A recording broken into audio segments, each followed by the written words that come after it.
হলো তোমার প্রতিটি কথাগুলো চিত্রকল্প দিয়ে তোমার কথাগুলো বলতে চেয়েছি, স্বপ্নকে তুলে ধরতে চেয়েছেন। হ্যাঁ এই আর কি। না, আমার এর সাথে প্রশ্নটা ছিল যে আপনি যখন কবিতা লিখেছেন নিশ্চয়ই আপনার তো মনে একটা ধারণা ছিল যে এর কিছুটা হলেও আমি আমার জীবদ্দশায় বাস্তবে দেখে যেতে পারবো, শান্তির একটা পৃথিবী, শান্তিময় একটি ভুবন। না তা না, আমি ভাবিনি যে এটা কখনো সম্ভব হবে, কিন্তু ওটার আড়ালে এই কি বলে এই স্বপ্নগুলোর ভেতরে একটা বিদ্রুপ আছে। কাদের প্রতি বিদ্রুপটা হচ্ছে যে যারা আমাদের নেতা নেতৃবর্গ, শুধু আমাদের না, আজকে গোটা পৃথিবী যারা নেতৃবর্গ, তাদের প্রতি একটা বিদ্রুপ আছে।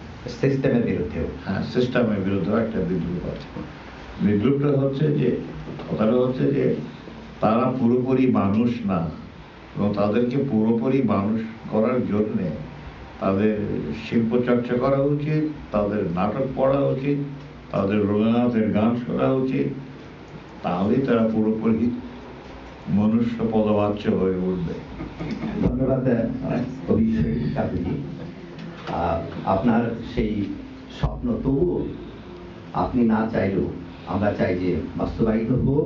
সত্যতা আমি চাই পৃথিবীটা, কিন্তু হ্যাঁ আমি স্বপ্ন দেখেছি যে সাম্যবাদী সমাজ পৃথিবীতে ব্যাপী প্রতিষ্ঠিত হবে। আমার চোখের সামনে সোভিয়েত ইউনিয়ন ভেঙে পড়লো, ভেঙে টুকরো হয়ে গেল আজকে।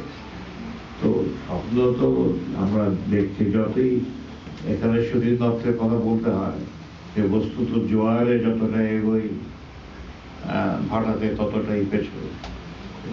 এবং আপনি এই কথাও বলেছেন শান্তি পাবে না, পাবে না, পাবে না। তো আমরা জানি আজকের এই একটি কবিতা সন্ধ্যার আলাপচারিতা থেকে আমরা নতুন করে আবার শহীদ কাদরীকে একজন আধুনিক মানুষ হিসেবে আবিষ্কার করলাম। আমরা জানি, প্রথমেই বলেছি যে উনি আপাতমস্তক আধুনিক মানুষ, আধুনিক কবি, এবং আমরা এই কবিতা সন্ধ্যার সব শেষে শহীদ কাদরীর কাছে সেই শান্তির ভুবনের স্বপ্নের কথাটাই পুনর্ব্যক্ত হতে শুনলাম। আপনাদের সকলকে ধন্যবাদ। আজকে এখানে আমার যারা অংশগ্রহণকারী ছিলেন আলাপচারিতায়, শামসাল মমিন, তমিজুদ্দিন রবি, ফারুক ফয়সাল, মুজিবুদ্দিন হক এবং ফকির ইলিয়াস, ধন্যবাদ।